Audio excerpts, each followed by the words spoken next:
วันนี้ไปวันคืนที่ผ่าน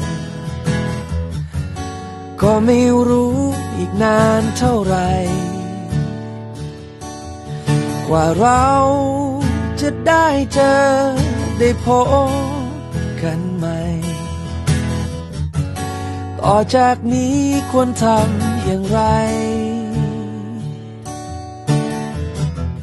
ในวันหนึ่งก็ต้องจากเธอก็รู้ว่าคงทำใจได้ยากในเวลาที่เราอยู่ตรงนี้ก่อนดวงตะวันจะลาลับไปก่อนไฟดวงนี้จะเลือนหายไป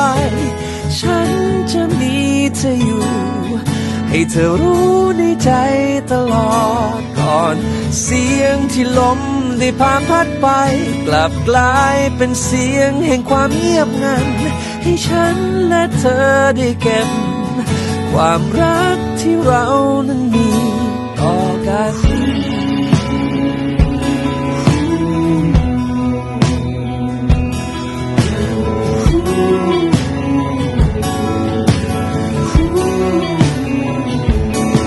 หากขอ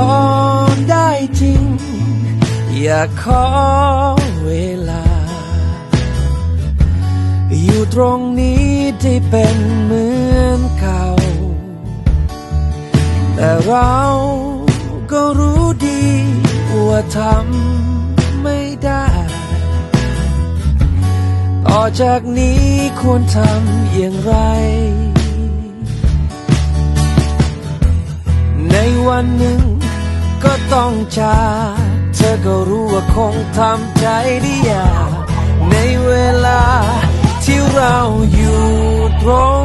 นี้ก่อนดวงตะวันจะลาลับไปก่อนไฟดวงนี้จะเลือนหายไปฉันจะมีเธออยู่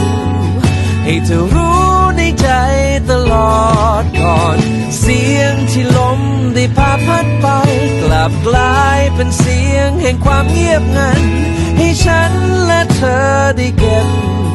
ความรักที่เรานั้นมีต่อกันวันและคืนจะเวียนหมุนไปแต่ว่าฉันยังอยู่ตรงนี้และจะคิดถึงเธอเสมอ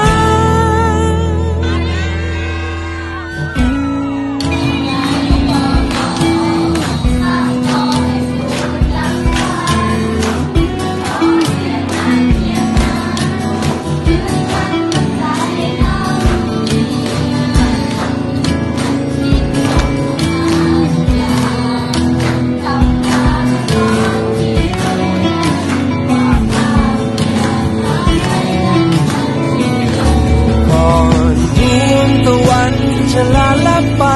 ก่อนไฟดวงนี้จะเลือนหายไปฉันจะมีเธออยู่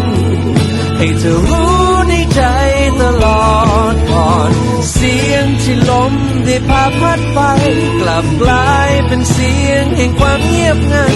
ให้ฉันและเธอได้เก็บ